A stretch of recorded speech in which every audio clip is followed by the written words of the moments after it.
오늘 테드 강연은 저번에 이어서 두 번째로 진행이 되는 테드 강연이고요. 저번 시간에 잘 들었었죠? 저번엔 창업에 대한 얘기를 했었고, 이번엔 약간 인문학적인 얘기를 좀 하고자 저희가 오진아 교수님 모셨습니다. 오진아 교수님은 지금 간호학과 교수님으로 저희 학교에 계시고요. 그다음에 간호교육에 대해서 국내뿐만 아니라 얼마 전 라오스도 갔다 오시고 ODA라고 국제 개발 공조와 관련된 일들을 되게 활발하게 하시는 교수님입니다. 간호학뿐만 아니라 사실 예술과 이거를 사실 접목시키기 굉장히 어렵잖아요. 어렸을 때 로마시나 뭐 그리스 신화 이런 걸 다 읽어봤을 텐데 이게 따로 이렇게 노는 경우가 되게 어디 박물관 같은 데 가도 그림 같은 거 혹은 봐도 다 따로 다른 기억으로 따로 노는 경우가 많은데 아마 이 시간이 지나고 나면 교수님께서 그거를 한번 잘 융화시킬 수 있는 그런 부분에 대해서 아마 재밌게 강연을 해주실 거라고 믿습니다. 그렇죠? 예. 그러면 오진아 교수님께서 이제 책도 쓰셨어요. 이 신화의 쓸모라고. 예, 저도 받았었는데 이거 참 재밌으니까 이거와 관련해서 아마 재밌는 얘기를 해주실 예정입니다. 자, 그럼 박수 부탁드립니다.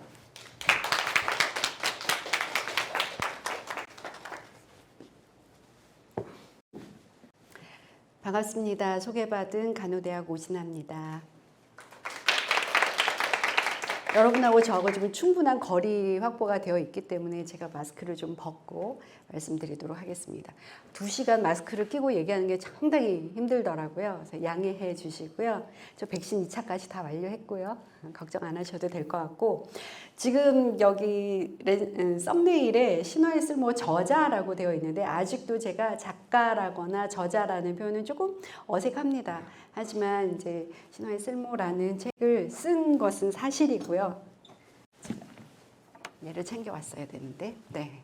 그래서 오늘 제가 그 그리스 신화를 읽으면서 저의 전공인 간호, 돌봄, 메코드로 계속 신화를 다시 읽고 연구하면서 좀 그러니까 접목한 그런 내용들입니다. 근데 이것이 꼭 간호학이나 어떤 의학 관련된 분야가 아니더라도 우리 젊은이들에게 특별히 주는 메시지가 있다라고 생각을 하고 오늘 여러분들에게 꼭 드리고 싶은 신화의 메시지들을 좀 전해드리려고 합니다. 그래서 신화의 쓸모라는 제목으로 이제 책을 정리를 했습니다. 넘어갈까요? 어떻게 넘어갈까요, 이게?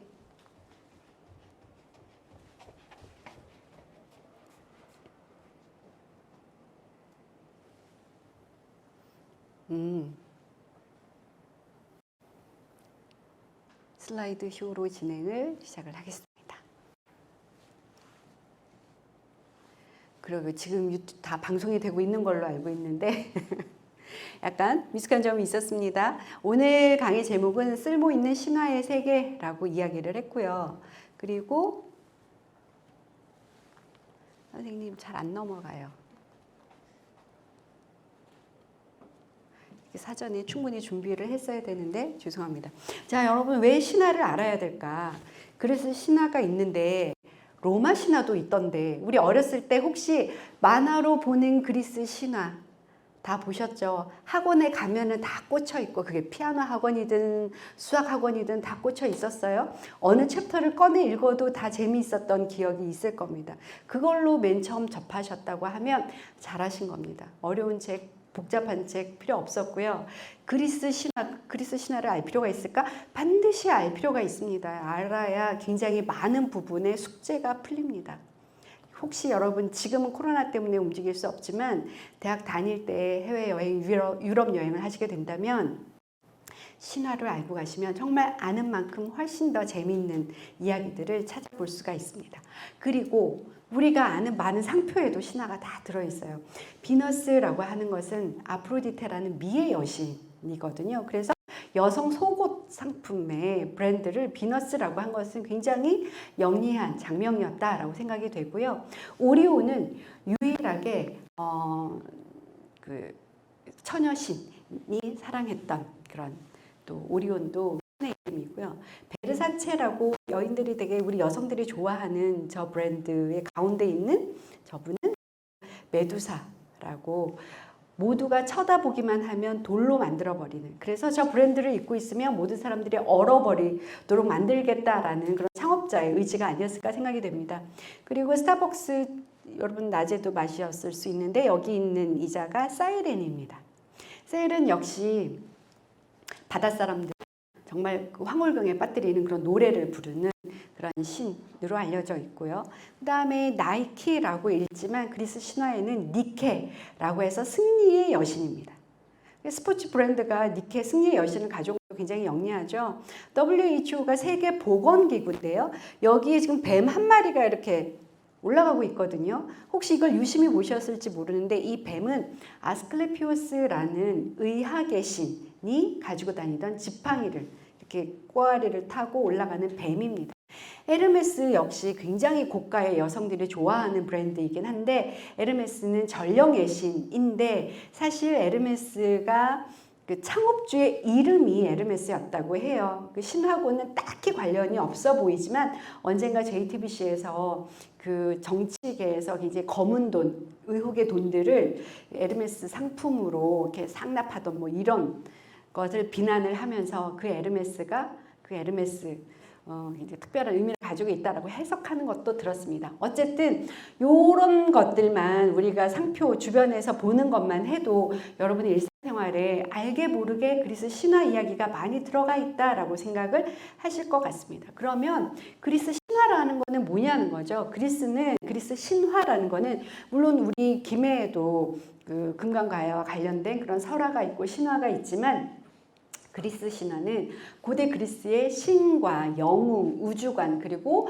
어떤 종교, 제우스 종교도 있고요. 오르페우스 종교도 있어요. 그래서 이런 종교, 뭐 여러 의례 이런 행위들에 대한 전설을 이야기를 합니다. 그런데 그리스가 굉장히 오래전부터 문명이 일찍 발달했기 때문에 기원전 7세기, 8세기에 구전되어 오던 이런 신화 이야기가 다 기록으로 남아있다는 거죠. 그래서 지금 전 세계의 어떤 유럽의 문화를 장악을 하고 있는 건데 호메로스라는 자가 있었고 헤시오도스라는 자가 있었습니다. 이들이 가장 중요한 분들인데 이분들이 일리아스 오디세이아라는 작품을 통해서 그리고 신통기라는 것은 신들의 계보라는 뜻이거든요.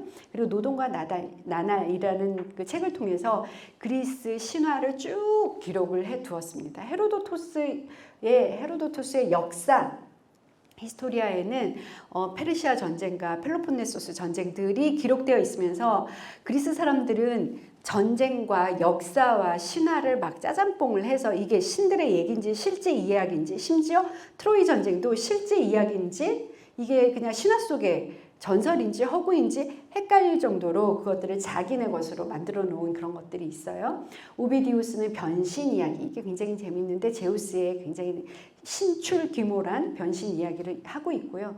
플루타르코스 영웅 이야기도 마찬가지입니다. 여기에는 실제 영웅도 있지만 뭐 오디세우스니 그다음에 헤라클레스니 여러 영웅들 이야기가 여기에 다 들어있고 파우사니아스 마찬가지고 이런 것들을 통해서 지금 그리스 신화는 꽤 잘 정리가 되어 있고 꽤 많이 보급되어 있습니다. 그러다 보니까 그리스 그 지중해 연안을 훗날 로마가 점령을 한단 말이죠. 로마가 가서 보니까 그리스 문화는 너무나 위대하고 찬란했던 거죠. 그래서 그리스 신화를 고스란히 로마에 가지고 왔어요. 그리고 마치 로마 신화인 것처럼 만들었어요. 어떻게? 신들의 이름을 다 바꿨어요. 로마 신인 것처럼. 그래서 여러분이 아시는 미의 여신은 비너스라는 것은 로마식 이름이에요. 그러면 그리스는 아프로디테란 말이죠. 그런 식으로 이름을 바꿔서 그냥 그리스 신화가 로마 신화야 라고 그 이후로는 그리스 로마 신화라고 이야기를 하고 있습니다. 그런데 그 정통은 그리스이기 때문에 저는 그리스 신화만 이야기를 할 거고요. 이름도 다 그리스 신화식으로 부를 겁니다.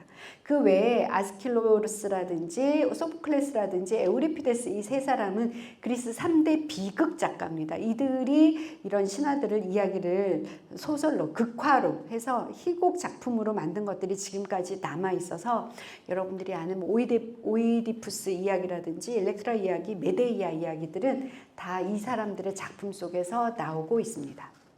오늘 강의를 이런 식으로 할 거냐? 아니죠. 이거는 이제 개론 부분이고 이제부터는 그냥 2시간 내내 편안하게 앉아서 그리스 신화 속에 쑥 들어가면 됩니다. 그래서 말씀드렸던 호메로스하고 헤시오도스가 있는데요. 호메로스가 일리아스와 오디세이아를 사실은 이게 시예요. 서사시기 때문에 이게 원작품을 여러분이 읽어보시려고 하면 굉장히 힘들어요. 이게 사원절구식으로 이렇게 시로 되어 있기 때문에 그리고 모든 게 상징과 은유와 의미를 함축하고 있어서 조금 어려워서 만화로 된 거 제일 좋고요. 아니면 좀 쉽게 쓴 그리스 신화로 접하시면 됩니다. 일리아스라는 거는 트로이의 옛 이름입니다. 그래서 일리아스는 트로이 전쟁에 대한 이야기, 트로이 전쟁이 10년 동안 이루어졌거든요. 그 트로이 전쟁에 대한 이야기고 오디세이아는 트로이 전쟁에서 목마를 만들어서 트로이를 쳐들어가면 됩니다 라고 이 아이디어를 냈던 오디세우스가 전쟁을 끝나고 집으로 돌아가는 10년 동안의 기간에 이루어진 모험 이야기를 담은 게 오디세이아예요. 그래서 트로이 전쟁과 오디세우스의 그 귀향길, 이것이 각각 10년의 이야기인데 트로이 전쟁의 시작은 사실은 거의 제우스에서부터 나오기 때문에 여기에도 많은 신화 이야기가 들어있고요. 그런데 호메로스가 헤시오도스보다 한 30년 먼저 사람이에요. 그러다 보니까 헤시오도스는 어렸을 때 호메로스의 작품을 접했겠죠. 호메로스의 작품을 접하다 보니까 뭐가 족보가 엄청 헷갈리는 거예요. 그래서 헤시오도스는 신들의 계보를 나름대로 다시 정리를 했습니다. 저는 이과생이기 때문에 뭔가 이렇게 딱 정리된 게 좋아요. 그래서 헤시오도스의 이야기로 오늘 이야기를 시작합니다. 신들의 세계가 어떻게 시작되었는지, 마치 우리가 창세기를 읽을 때 또는 신약성서에서 마태복음을 읽을 때 하늘이 언제 만들어지고 사람이 어떻게 만들어지고 그런 이야기라든지 아니면 누가 누굴 낳고 하는 이야기들이 다 헤시오도스가 그리스 신들의 이야기로 정리된 것들로부터 오늘의 이야기를 시작을 하겠습니다.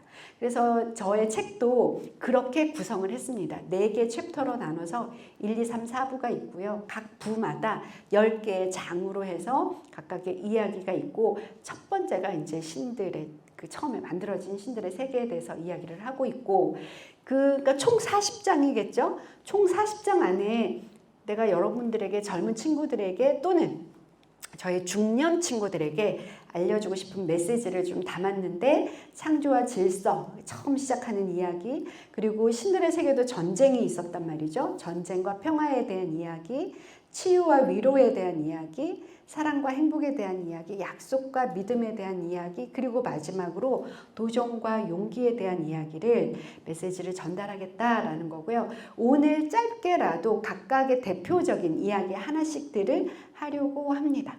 그래서 신통기부터 시작을 하는데 창조와 질서입니다. 뭔가를 만든다라는 것은, 뭔가를 창조해낸다라는 것은 굉장히 매력적인 작업인 것 같습니다. 그러다 보니까 요즘 젊은 친구들 사이에 나는 유튜버들 굉장히 응원을 합니다. 뭔가 자신만의 세계를 만들고 자신만의 컨텐츠를 만들어가는 젊은 친구들을 굉장히 응원을 하는데요.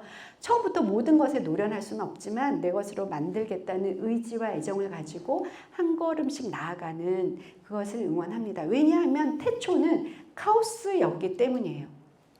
카오스는 텅 빈 공간입니다. 우리가 보통 카오스 하면은 막 뒤죽박죽인 그런 거를 카오스라고 알고 계시겠지만 오히려 그렇지 않고 무의 공간, 허무의 공간, 공허의 공간, 텅 빈 공간을 카오스라고 합니다. 그래서 태초는 이렇게 카오스에서부터 시작이 돼요.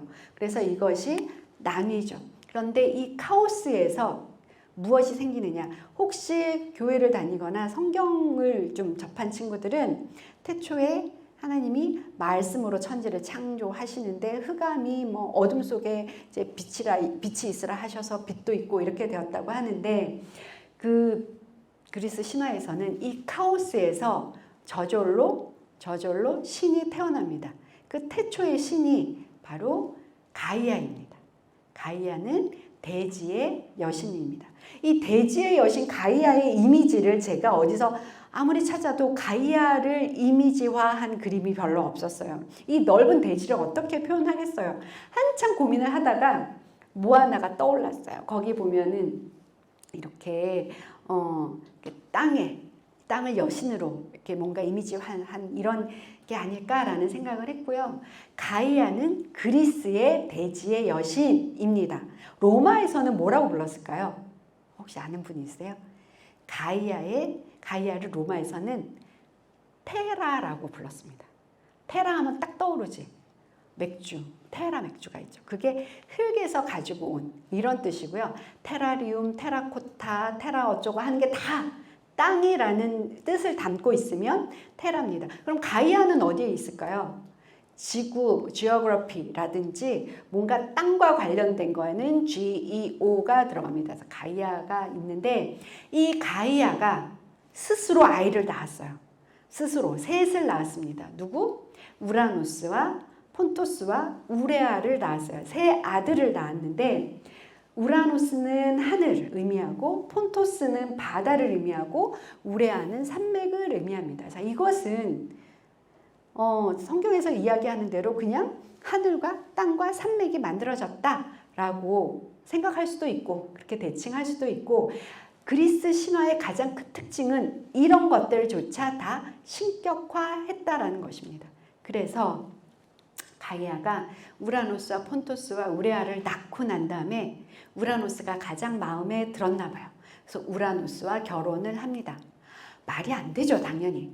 말이 안 되지만 결혼을 했어요. 결혼을 하고 자녀를 낳기 시작합니다. 자녀를 낳는데 그 모습이 회개방칙한 거예요. 키클롭스 삼형제를 낳고 헤카톤케레스 삼형제를 낳았어요. 키클롭스는 눈이 하나밖에 없어요. 키클롭스 삼형제를 낳는데 눈이 하나밖에 없는데 천둥과 벼락과 번개예요. 이 삼형제의 이름이 천둥이 번개 벼락이에요. 그리고 헤카톤케레스는 다리는 2개지만 얼굴은 50개. 팔은 그러면은 몇 개겠어요? 100개예요. 그래서 우리가 얘를 백수거인이라고 이야기를 합니다. 우라노스가 마누라, 어머니이자 마누라인 가이아가 낳은 아이들을 보니까 기가 막힌 거예요. 너무 흉측스러운 거지. 그래서 타르타로스라는 지하세계에다가 다 보내버렸어요. 그러니까 우라노스 입장에서는 막 끔찍해서 다 집어넣었는데 가이아 입장에서는 너무나 마음이 아프겠죠. 자기 자녀들이 그 지하세계로 들어가는 거에 대해서. 그래서 그 이후에 얘네들만 낳은 게 아니라 다시 12명의 아이들을 낳는데 그 아이들은 타이탄이에요. 그래서 우리가 타이탄 하면은 아시죠? 뭐예요? 거의 할 때 우리가 타이탄이라고 부르는데 12명의 타이탄을 낳았어요. 티타노스라고도 이야기를 하고 이 티타노스들을 낳았어요. 그랬을 때 이제 12명은 그 거인들은 멀쩡하게 잘 생긴 거죠. 여자도 있고 남자도 있었는데 여신도 있고 남신도 있었는데 어느 날 가이아가 이 12명의 타이탄들, 티타노스들을 불러놓고 이야기를 합니다. 너희들 중에 너희 아버지 우라노스를 치고 지하세계에 들어있는 6명의 너의 형들을 구해낼 자가 있느냐라고 이야기를 합니다. 그랬더니 다들 이제 꺼려하죠. 아버지를 친다라는 게 굉장히 부담스럽잖아요. 근데 그때 막내 아들이 제가 아버지를 치겠습니다 해서 어머니 가이아가 대지의 여신이니까 온몸을 막 꿈틀꿈틀해서 그 몸속에 깊은 곳에 있는 철기들을 모아서 낫을 하나 만들어줍니다. 그래서 그 낫을 줘서 그래 아버지를 쳐라. 그 낫은 스키테라고 합니다. 그래서 지금도 철기 문화를 스키테라고 이야기를 해요. 그래서 요거는 지금 조그맣게 나와 있는데 또 다른 그림은 이게 엄청나게 커요. 이 낫을 줬더니 이 아들이 이 낫으로 무엇을 해요? 아버지를 거세합니다. 거세를 했는데 자고 있을 때 거세를 딱 했더니 또 다른 그림 볼까요? 이렇게 여기는 좀 큰 낫이죠. 이런 큰 낫은 하르페라고 합니다. 뭐 그게 스키테가 됐던 하르페가 됐던 이렇게 해서 아버지를 거세하는 이자는 막내 크로노스입니다. 그래서 아버지를 거세했더니 그 어떻게 됐어요? 밑에서 피가 뚝뚝뚝뚝 떨어졌겠죠. 이 피들이 땅에 막 스며들면서 거기에서 자이언트들, 기간테스들이 태어나기 시작했어요. 생각해 보세요. 대지의 여신이 가이아죠. 그리고 우라노스의 성계에서 떨어진 피가 땅으로 대지의 여신에게 스며들었다라고 생각하면 땅에서 또 거위들이 태어날 수도 있겠네. 뭐 이렇게 좀 억지스럽긴 하지만 그래서 기간테스, 자이언트들이 막 태어나기 시작한 거예요. 그런데 이 핏방울에서도 자이언트가 태어날 정도이니 이 잘려나간 음경의 위력은 어떻겠어요? 그래서 크로노스가 깜짝 놀랐어요. 큰일 났다. 그래서 이 음경을 멀리 훅 던졌어요. 그것이 바다로 풍덩 들어갔고 그 음경이 바닷물에 빠지면서 보글보글 거품이 일면서 누가 태어나요? 아프로디테가 태어났어요. 그래서 아프로디테는 바다의 거품에서 태어난 여인이다라는 뜻이에요. 그래서 아프로디테는 거품이라는 단어 뜻이 들어있어요. 어쩌면 미의 여신의 그 아름다움이라는 것은 거품과 비슷한 것 아닐까라는 생각도 해봅니다. 저는 제 책에서 그렇게 해석을 했고요. 그런데 많은 작가들이, 화가들이 아프로디테를 묘사를 할 때 사실은 헤시오도스는 이렇게 이야기를 했지만 호메로스는 아프로디테가 제우스의 딸이다라고 해석을 했거든요. 그러니까 이게 작가마다 버전이 조금 다른 거예요. 어떤 게 진짜고 어떤 게, 왜냐면 어차피 사실은 아니기 때문에. 그래서 누구의 책에서 뭐라고 이야기했는지 그 출처가 중요한 거지 옳고 그름은 없어요. 그런데 화가들이 보기에는 이게 제우스의 딸이야 라고 이야기하는 것보다 뭔가 바다에서 거품과 함께 이렇게 심청이처럼 떠오르는 이것이 훨씬 더 섹시하고 아름답게 묘사될 거다라고. 그래서 많은 화가들이 이거를 채택을 한 거죠. 그래서 바다에서 이렇게 요염하게 아프로디테가 태어납니다. 그리고 가장 유명한 게 이게 보티첼리의 베누스의 탄생입니다. 아까 말씀드렸던 것처럼 보티첼리가 로마 사람이에요. 이태리 사람이기 때문에 아프로디테라고 하지 않고 베누스라고 했겠죠. 베누스는 이태리식 발음이고 그럼 영어식이 비너스예요. 아무튼 그래서 이렇게 아프로디테가 태어납니다. 그래서 이렇게 많은 탄생. 그리고 이거는 카바넬이라는 역시 로마 그 화가가 그린 카바넬의 비너스의 탄생인데 훨씬 더 요염하죠. 이렇게 누워있는 모습이 요염한데 이 그림은 굉장히 세간의 혹평을 많이 받았어요. 왜냐하면 이 눈이 지금 약간 흐릿하긴 한데 이 눈과 이 애기 천사들을 푸토라고 해요. 눈 좀 보세요. 애기가 너무 뇌세적이죠. 그래서 이 그림은 좀 많은 비난을 받긴 했지만 어쨌든 화가들이 굉장히 좋아하는 그런 그 소재가 되었습니다. 혹시 유럽 여행을 하시다가 우피치 미술관이나 어디 뭐 근사한 뭐 뉴욕 MOA 같은데 모마 같은 갔다가 이런 그림들을 보신다고 하면 뭐야 여자가 왜 이렇게 바다 위에 떠 있어 이렇게 하시면 안 되고 이게 아프로디테의 탄생이구나. 크로노스와 우라노스의 그 내용을 아실 수 있다는 거죠. 그래서 그리스 신화를 모르면 어떤 이런 예술 작품을 감상하는데도 참 제한적이에요. 그래서 여러분 좀 보시면 좋겠고. 자, 그랬어요. 이제 크로노스가 이제 이 장면이 벌써 나와버렸는데 크로노스가 이제 그 아버지를 거세하고 아버지를 타르타로스로 가둬버렸어요. 그리고 크로노스가 타이탄 중에 레아 누나인데 레아와 결혼을 했어요. 타이탄이 아까 티타노스가 12명이라 그랬죠. 12명 중에 한 명이 레아와 결혼을 하고 그랬는데 이제 크로노스도 가만히 생각해 보니까 어쩜 좋아. 자기도 언젠가 자기 아내가 낳은 아이들로부터 거세를 당하거나 타르타로스로 쫓겨갈 수 있겠다라고 당연히 겁이 나겠죠. 그래서 어떻게 해요? 레아가 아이를 낳는 족족이 잡아먹었어요. 말도 안 되는데 근데 이렇게 잡아먹었을 것 같지는 않아. 이거 지금 거의 뜯어먹고 있잖아요. 이게 이제 고야라는 굉장히 유명한 화가가 스페인 화가가 이렇게 아이를 뜯어먹는 거. 그리고 여기도 거의 뜯어먹는데 사실은 뜯어먹었던 것 같지는 않고 통째로 삼키지 않았을까. 그래서 뱃속에 켜켜이 쌓이지 않았을까. 5명의 아이를 삼켜 먹었어요. 레아 입장에서는 어떡하냐. 굉장히 어머니 입장에서는 이것도 못할 짓인 거예요. 그래서 그 가이아 여신을 찾아갔어요. 시어머니죠. 어머니 지금 크로노스가 아이를 낳는 대로 잡아먹고 있다. 어떻게 하면 좋으냐? 라고 했더니 가이아가 알려준 방법이 그러면은 6번째 아이는 이게 아이야, 내가 낳은 아이야 라고 하면서 돌덩어리를 먹여. 그리고 얘는 몰래 키워라 라고 이야기를 합니다. 그 아이가 누구예요? 바로 제우스입니다. 6번째 아이를 제우스를 낳았어요. 그리고 요게 지금 돌덩이에요. 돌덩이를 강보에 이렇게 싸가지고 크로노스에게 줍니다. 크로노스는 이제 어떻게 알아요? 지금 손에 낫을 들고 있죠. 이 크로노스예요. 그래서 이제 이렇게 줍니다. 그래서 그날도 의심하지 않고 먹었어요. 이거를 먹고 난 다음에 이 아이는 어디로 갔을까요? 딕테산이라는 곳이 있어요. 그리스에 가면 딕테산 동굴에다가 이 아이를 키웠어요. 제가 2017년도에 그리스 신화 탐방을 다녀왔어요. 12박 13일을 갔다 왔는데 그때 딕테산을 가봤어요. 동굴을 가봤는데 요게 다예요. 우리나라에 얼마나 멋진 동굴들이 많습니까? 그런데 정말 볼품없는 요 동굴이 단데 이걸 보겠다고 전 세계 사람들이 몰려와. 그래서 제가 지금 생각하는 거는 스토리텔링이다. 스토리텔링이 남는 거다. 처음에 딱 느꼈을 때는 그리스 사람들 완전히 그리스는 구라 천국이구나. 말도 안 되는 소리들을 이렇게 그렇지만 그것이 스토리텔링의 힘인 거예요. 우리도 지금 그런 거에 대해서 저는 이 가야에 묻어있는 이런 멋진 설화들도 좀 전 세계적으로 알려졌으면 좋겠다 생각하고 그런 노력들을 하고 있는데 어쨌든 접니다. 제가 이제 앞에서 같이 갔던 분들하고 같이 봤어요. 이 제우스 동굴에서 무럭무럭 자랐어요.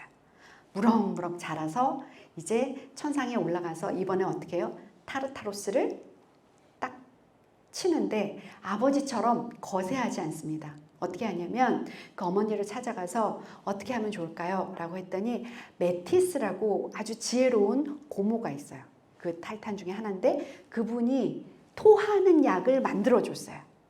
그래서 우리가 에메티스라는 약품명이 뭐냐면 구토제예요. 그리고 무슨 메시스 들어가면은 그게 다 구토한다라는 뜻이에요. 사실은 이런 신화를 잘 알고 있으면 여러분이 굉장히 많은 학문 용어와 많은 어떤 신두름 심리학 용어에 그리스 신들의 이야기가 많이 들어있거든요. 그래서 도움이 많이 되세요. 아무튼 그래서 그 약을 아버지가 잘 때 몰래 먹였어요. 그랬더니 어떻게 해요? 다 토해냈어요. 그래서 뱃속에 있었던 5 아이죠. 첫 번째 돌덩이부터 튀어나왔겠지. 그리고 먹었던 순서대로 그 아이들이 다 태어났어요. 그래서 모두 사실은 제우스보다 먼저 어머니 뱃속에서 태어났지만 이제는 다 동생들로 태어났겠죠. 그랬는데 이 토해냈던 그 돌을 옴팔로스라고 이야기를 합니다. 첫 번째. 그렇게도 이야기를 하고 또 제우스가 이제는 그 아버지가 자기 형과 누나들을 다 토해냈을 때 이 아버지를 타르타로스로 가둬요. 이제 타르타로스에는 누가 있나요? 우라노스가 있고 크로노스가 있어요. 그리고 사실은 제우스가 거기에서 우라노스와 크로노스를 집어넣고 난 다음에 아까 키클롭스 삼형제, 헤카톤 케이레스 삼형제를 구출해냅니다. 그러니까 이제 이들은 제우스 편이 당연히 됐겠죠. 그리고 이 세상을 이제 지배하기 시작합니다. 어디에서? 올림푸스 산에다가 이제 멋진 성전을 짓고 거기에서부터 세상을 지배하기 시작합니다. 그리고 그럼 처음에는 이 성전을 어디다가 지을까 고민을 많이 했대요. 그리고 2마리의 독수리를 세상 끝으로 날려버린 거예요. 날려보냈고. 왜냐하면 지금이야 뭐 코페르니쿠스 이후로 지구가 둥글다라는 것을 우리 모두가 알고 있지만 당시에는 지구는 평범하다. 이 땅은 평평하다라고 생각을 했겠죠. 그래서 독수리 2마리를 양쪽으로 날려보내서 자, 요이 땅하고 이제 똑같은 속도로 날아오게 했어. 그럼 그 둘이 만나는 그곳이 뭘까요? 세상의 중심이 되겠죠. 그 중심이 바로 파르나소스 산의 델포이라는 마을이었어요. 델포이라는 마을의 파르나소스 산이었어요. 그래서 여기가 세상의 중심이다 라고 하면서 돌을 딱 세워뒀어요. 그것이 옴팔로스다 라고 이야기를 하기도 합니다. 그래서 옴팔로스라고 하는 해석은 2가지가 있어요. 첫 번째 제우스인 줄 알고 삼켜 먹었던 돌, 아니면은 제우스가 독수리를 날려보냈다가 여기가 세상의 중심이야 라고 찍었던 이곳이 옴팔로스. 그래서 여기에 가면, 그리스에 가면 얘도 있고 그리고 그 다음에 여기도 있어요. 그 옴팔로스도 있는데 여기에서 그 그 그리스 사람들의 어떤 정신 또는 서양 사람들의 서양인들의 어떤 정신 세계의 기조가 보입니다. 뭐냐면 바로 파트로크토니아예요. 지금 파트로크토니아인데 이게 뭐냐면 파트로가 아버지라는 뜻이에요. 아버지를 살해하는 파트로크토니아 이런 사상이 아버지를 살해한다라는 친부 살해의 개념이에요. 뭐냐면 동양에서는 절대로 있을 수 없는 거죠. 아들이 아버지를 치는 일은 있을 수가 없어요. 왕자의 난, 형제의 난은 있어도 아들이 아버지를 치는 경우는 없죠. 우리 역사에 그런 건 없어요. 아버지가 아들을 죽이기는 해요. 사도세자도 귀주에서 죽기도 했고 그런데 서양은 그렇지 않습니다. 그러면 아버지를 죽이란 게 도대체 무슨 말이야? 제가 해석했을 때 이거는 지금 데미안에 나오는 메시지입니다. 혹시 데미안에서 싱클레어가 데미안으로부터 받은 이야기 중에 하나가 뭐냐면 새는 알을 뚫고 나오기 위해 싸운다. 알은 세계다. 태어나려는 자는 하나의 세계를 깨뜨려야 한다. 알을 뚫고 나온 새는 신에게로 날아간다. 신의 이름은 아프락삭스다. 이런 문장이 있는데 혹시 이 중에서 데미안 우리 중고등학교 때 필독서였잖아요. 거기서 다른 건 다 잊어버려도 아마 이 문장은 기억하실 것 같은데 이것이 서양 세계를 관통하는 가장 큰 메시지 중에 하나라고 생각을 합니다. 무슨 이야기냐면 기성세대를 깨라는 거예요. 꼰대들한테 이게 질질 끌려다니지 말고 그들을 깨라는 것이 친부 살해의 개념과 일맥상통합니다. 그래서 도전적인 그런 젊은이들, 용기 있는 젊은이들을 응원하는 게 서양 세계를 관통하는 그런 이야기라고 생각하고 이것이 제가 저에게 첫 번째로 주는 메시지입니다. 파트로크토니아입니다. 친부 살해라고 해서 겁먹을 거 없고 다른 뜻이 아니라 기성세대에 반하는 기성세대의 나의 주장과 아이디어를 용감하게 제시할 수 있는 그런 메시지가 첫 번째 메시지입니다. 그럼 두 번째는 뭐냐? 목표가 있다면 맞춤형 병신을 절대 서슴지 않는 그런 유연함이다. 뭐냐면 혹시 그리스 신화하면 여러분 제일 먼저 딱 떠오르는 게 바람둥이 제우스 거예요. 제우스가 그 온갖 그 여신과 여인들을 탐하기 위해서 끊임없이 변신했던 거를 알 거예요. 그리스 신화, 우리 지금 전 세계에 나와 있는 그리스 신화에서 드러나 있는 제우스가 겁탈하거나 변신을 통해서 자기가 취했던 여인 또는 여신 또는 님프 심지어 남자까지 총 몇 명일까요? 몇 명이나 될까요? 수백 명은 아니에요. 지금 소설의 신화에 나와 있는 거를 딱 셌더니 57명이에요. 57명 중에 남자도 하나 있어요. 가니메데스라고. 이 아이가 가니메데스인데 가니메데스를 취하기 위해서는 독수리로 변신했어요. 그리고 어떤 신화에서는 보면은 이오를 납치하기 위해서 구름으로도 변신하고 그 다음에 또 뭐 황금비로도 변신하고 뭐 별의 별걸로 다 변신해서 소로 변신하는 거는 너무 당연하고 자, 제우스의 정실 부인이 누구예요? 헤라죠, 헤라. 그 57명의 여인과 여신과 님프가 있지만 그럼 나는 정식으로 당신의 정실 제1호 정실 부인이다. 헤라인데 이 헤라를 어떻게 부인으로 맞았을까요? 헤라도 아가씨 시절에 처녀 시절에는 청순 가련형이었대요. 마음이 보들보들하고 우리가 무슨 질투의 여신인 줄 알고 있지만 그렇지 않았다는 거지. 그러면 이 헤라를 어떻게 꼬셨을까? 제우스가 비가 막 부슬부슬 오는 날 헤라가 놀고 있는 정원 앞에 파랑새로 변신해서 비를 촉촉이 맞고 있었던 거예요. 그래서 헤라가 아니 파랑새가 비에 젖네 이러면서 얘를 이렇게 다 안아가지고 자기 방으로 데리고 가려고 하는데 방에 오자마자 제우스로 본색을 드러낸 거죠. 그런 식으로 해서 굉장히 변신하는데 세계 신화 연구소라는 곳이 있어요. 그래서, 여기에 소장님이 리더가 갖추어야 할 저희 첫 번째 덕목 중에 하나가 변신이라는 것. 어떤 목표가 있다면 무엇이든지 변할 수 있는 자세가 돼야 된다라고 이야기한 바도 있습니다. 그래서 심지어 뭘로도 변신했었냐면 신들의 세계에도 그런 그 전쟁이 있었단 말이죠. 무슨 전쟁이 있었냐면 아까 티타노스가 타이탄이에요. 이 티타노스들이 지금 그 자기들의 그 동료인 크로노스가 자기 아버지를 친 거에 대해서 굉장히 분노를 한 거예요. 그리고 제우스가 올림포스를 장악하고 모든 세상을 다스리는 거에 대해서 분노한 거지. 그래서 타이탄들이 뭉쳐가지고 제우스와 전쟁을 벌입니다. 이것이 티타노마키아입니다. 물론 제우스가 이겼어요. 그랬더니 억울해 죽겠죠. 그래서 이번에는 누구랑? 그 기간테스가 아까 내가 뭐라 그랬어요? 자이언트라 그랬고, 기간테스는 어디에서 태어났어요? 거세된 우라노스의 음경에서 떨어진 피가 땅에 들어가서 기간테스들이 나왔죠. 얘네들이 또 뭉쳤어요. 기간테스들이 이제 또 전쟁을 일으켜요. 제우스를 상대로. 그거를 기간토마키아라고 해요. 그래서 태초에 티타노마키아와 기간토마키아 이렇게 두 번의 전쟁이 있었어요. 한 번 더 있었지만 두 번의 전쟁이 있었는데, 이 티타노마키아에서는 제우스가 이기긴 이겼는데, 기간토마키아에서는 땅에서 얘네들이 자라나기 때문에 땅에서 전쟁을 하면 얘네들이 죽지를 않는 거예요.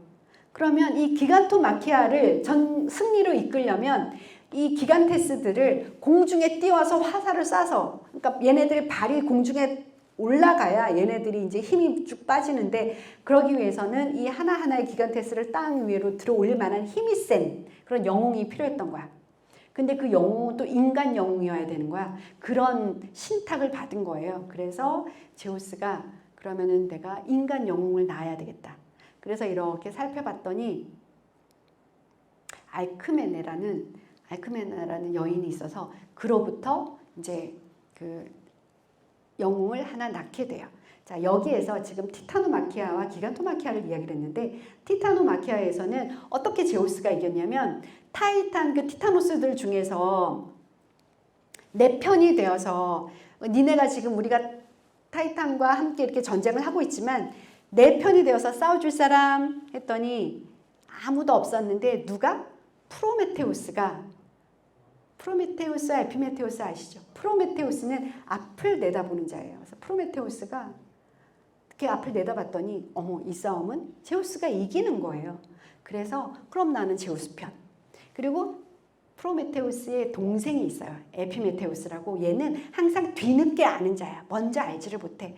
그래서 이 아이는 형아가 그렇게 한다니까, 그래 그럼 나도.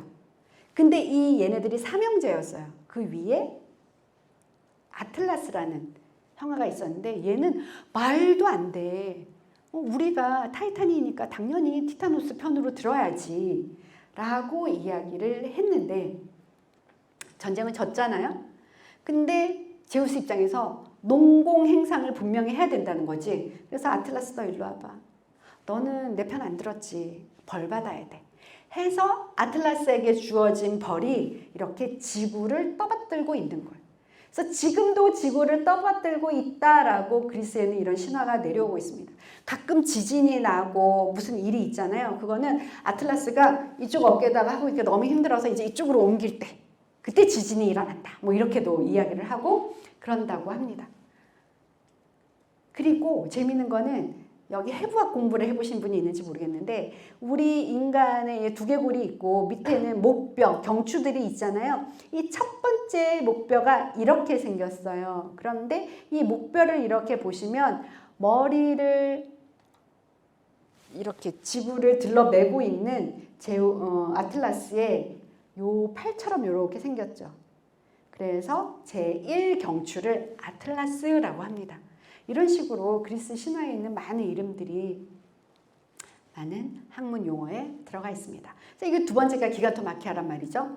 그래서 아까 말씀드린 것처럼 그 자이언트들을 땅 위에 올릴 만한 그런 그 영웅이 필요했는데 인간 영웅 중에 있어야 됐고, 그래서 쭉 봤더니 알크메네라는 여인이 굉장히 참하고 조신하더라는 거죠. 그래서 저 여인 사이에서 내가 영웅을 하나 낳아야 되겠다.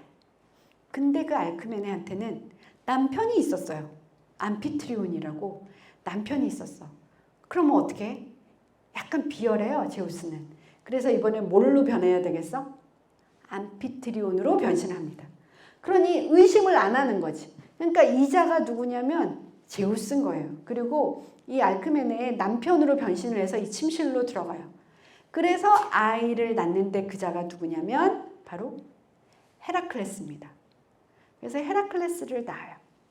그래서 이 헤라클레스가 뭐 헤라클레스 하면 많은 이야기가 있죠. 헤라클레스를 어디서 낳아가지고 오니까 인간으로 태어났지만 신에 걸맞는 그런 힘을 줘야 되기 때문에 여신의 젖이 필요했던 거야. 그래서 마누라 헤라가 자고 있는 사이에 그 젖을 좀 받아 먹였는데 얘가 워낙 빠는 힘이 좋아가지고 헤라가 자다 놀래서 깼는데 그때 가슴에서 모유가 뿜어져 나와가지고 하늘의 별이 돼서 그게 뭐라고? 은하수. 그래서 은하수가 영어로 뭐야?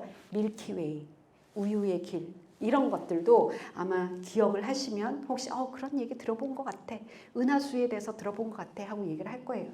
그래서 헤라에게 굉장히 미움을 받았지만 내가 정말 헤라에게 잘 보이고 싶다라고 해서 이름을 바꿔서 헤라클레스가 돼요. 원래는 헤라클레스가 아니었어요.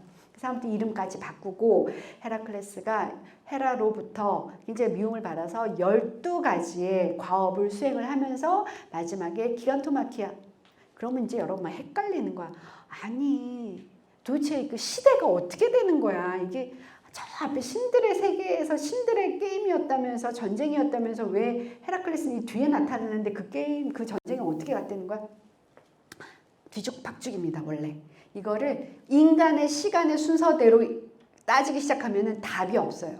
아무튼 그래서 헤라클레스 덕분에 기간토마키아까지 제우스가 승리를 하고 이제부터는 전쟁이 없이 제우스의 세상이 됩니다. 태평천하가 되고 그때부터 그리스 신들이 인간을 너무 닮았어요. 질투하고 시기하고 신들이 그렇게 막 제사를 받으며 근엄한 이런 모습이 아니에요. 그리스 신들은 너무나 인간의 모습을 많이 닮았어요. 그렇게 살아가는 거죠. 그래서 어떤 변신도 서슴지 않았다. 근데 이거를 제가 여러분들에게 이게 나의 두 번째 메시지야 라고 이야기하기는 조금 불편하긴 한데 아무튼 적절하게 필요하다면 변신도 해야 된다. 그런 메시지였고요. 세 번째는 저는 희망이란 단어를 오늘도 제가 독서 토론 저희 친구들 도서관에서 하는 거를 지금 계속 하고 있는데 오늘 독서 토론에서 우리 학생들이 희망에 대해서 얘기를 하는 거예요. 근데 저는 희망을 그렇게 긍정적인 단어로 생각하지 않아요. 개인적으로. 희망이 뭐 그렇게 긍정적인 희망 고문하는 거 아니냐? 이런 생각이 들 정도로 젊은이들에게 너무 희망을 메시지로 주는 것은 이거는 좀 잔인하다라는 생각을 하는 꼰대 중에 한 명입니다. 그래서 여러분이 저는 그런 희망을 어떻게 정의를 해야 되느냐? 응원과 배려가 아닐까라고 생각하는데 그러면은 제가 생각하는 희망에 대해서 이 기원에 대해서 이야기를 해보면 자 아까 티타노마키아에서 아틀라스는 저쪽 편을 들어가지고 벌을 줬어요. 지구를 떠맡들고 있는 벌을 줬어요. 그러면 제우스 편이 되어가지고 함께 싸움을 해준 프로메테우스하고 에피메테우스는 상을 줘야 되겠죠. 그래서 프로메테우스에게 무슨 상을 줬냐? 자, 이 세상의 만물을 만들어라. 뭐든지 만들어라. 그래서 프로메테우스는 사자도 만들고 호랑이도 만들고 뭐 이런 거 저거 동물들을 막 고래도 만들고 다 만들었단 말이지. 원숭이도 만들고. 그리고 동생 에피메테우스는 무슨 상을 줬냐? 형아가 만들면 뭔가 특별한 능력을 하나씩 부여를 하는 거예요. 그래서 새를 만들면 날아갈 수 있는 힘, 뭐 부엉이를 만들면 밤중에도 볼 수 있는 눈, 뭐 이런 거죠. 물고기를 만들면은 물 속에서 숨 쉴 수 있는 무슨 뭐 이런 허파, 뭐 이런 불에 뭐 이런 거를 주고 그런 식이었는데 정신없이 이런 것들을 다 주다 보니까 마지막 날 프로메테우스가 흙으로 자기 모습대로 인간을 만들었는데 인간한테는 줄 선물이 없었던 거예요. 에피메테우스가 나 더 줄 게 없어. 생각나는 게 없어. 그래서 프로메테우스가 제우스의 번개에서 불을 훔쳐가지고 옵니다. 뭔가를 만들게 한 것은 선물입니다. 창조의 기회와 창조의 어떤 힘을 줬다라는 것은 굉장한 선물이죠. 그래서 여러분 지금 창의성이 여러분에게 얼마나 중요한지는 아실 거예요. 그런 힘을 선물로 받았다. 굉장히 큰 선물이죠. 그리고 거기에 뭔가 능력을 부여한 에피메테우스도 굉장히 큰 선물을 받은 거예요. 그런데 에피메테우스가 좀 지혜롭지 못했고 마지막에 인간에 줄 선물이 없었고 그리고 불을 훔쳐다 주게 되었어요.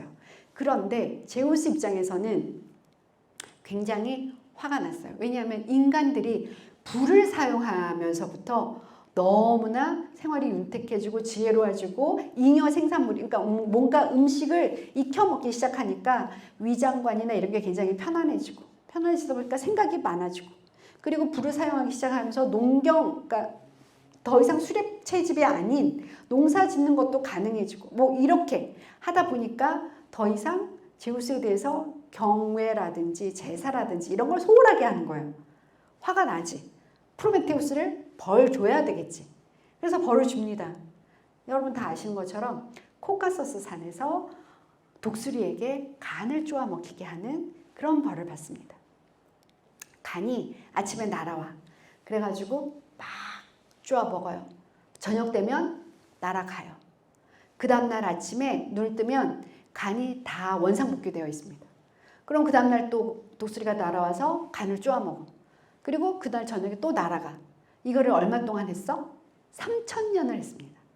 물론 신들의 세계에서 3000년이 우리가 생각하는 그 3000년이 아닐 수도 있어요. 그렇지만 어쨌든 기록에는 3000년 동안 이렇게 포박시켜 놓고 이거를 쪼아 먹히게 했는데 어떻게 알았을까요? 인간의 장기에서 가장 재생 능력이 좋은 기관이 간입니다. 간은 여러분 누가 이제 간경화라 하더라, 누가 간을 이제 더 이상 못 쓴다고 하더라 그러면은 간을 절개를 하고 뭐 아들이 아버지에게 간을 줬대더라 이런 뉴스 들어보신 적 있죠? 다른 사람에게 간을 이식을 받아요. 그러면 이거가 이 사람도 잘 살 수 있고 그럼 간을 떼준 사람은 그 사람은 어떻게? 신기한 것은 간은 다시 재생이 돼요. 심지어 50% 정도는 떼줘도 다시 원상태로 되고요. 최근에는 의학기술이 굉장히 좋아져서 70%를 떼줘도 다시 원상복귀가 된다고 합니다. 그 옛날에 그리스 사람들이 이걸 어떻게 알았을까요? 아무튼 간을 쪼아 먹습니다. 3000년을. 3000년이 끝나고 어떻게 여기서 풀려났을까요? 헤라클레스의 그 12과업 중에 이 독수리를 이렇게 날려서 죽이는 게 있었어요. 그래서 독수리가 헤라클레스의 화살에 맞아서 죽고 그리고 이제 드디어 프로메테우스가 자유의 몸이 됩니다. 자유의 몸이 되었을 때 내가 절대로 이 코카소스 산을 잊지 않으리라 하면서 여기 고리를 하나 해서 손가락에 딱 끼워가지고 그 주변에 돌고 있던 돌멩이 하나를 딱 끼웠어. 그게 반지의 기원이다 라고 이야기를 하기도 합니다. 어쨌든 그런데 프로메테우스가 앞을 내다보는 자인데 이렇게 결박당할 거를 몰랐을까요? 모르고 인간에게 번개를 줬을까요? 제우스한테 혼날 줄 모르고? 그래서 저는 여기에서 프로메테우스가 나의 창작물, 내가 만든 인간에 대한 깊은 사랑이 아니었을까? 이런 생각을 합니다. 그러면 에피메테우스한테는 무슨 벌을 줬을까요? 에피메테우스도 벌 받아야지. 처음엔 상을 받았지만 형아가 번개에서 불을 훔칠 수밖에 없도록 만든 장본인은 에피메테우스잖아. 얘는 무슨 벌을 받았을까요? 고민을 많이 했겠지. 제우스가 아주 제대로 골탕을 먹여야 될 텐데 그래가지고 헤파이스토스라고 대장장이 신이 있습니다. 아프로디테의 남편이에요. 절름발이지만 굉장히 재주가 좋아요. 그래서 헤파이스토스를 불렀어요. 내가 에피메테우스에게 벌을 주려고 한다. 그러면서 여인을 하나 만들어라 라고 얘기를 해요. 그리고 여인을 만들어서 헤르메스는 호기심이란 선물을 주고 아프로디테는 아름다움의 선물을 주고 막 신들이 이 여인에게 헤파이스토스가 만든 여인에게 선물을 막 줘요. 아름다운 여인이 탄생합니다. 그 여인의 이름이 판도라예요. 판도라라는 이름의 뜻은 판 플러스 도라예요. 판은 모든이란 뜻이고 도라는 선물이라는 뜻이에요. 그래서 모든 신들이 선물을 줘서 아주 완벽하게 아름다운 여인이 왔는데 이 여인을 에피메테우스에게 선물로 줬어요. 아니야, 벌이라고 줬어요.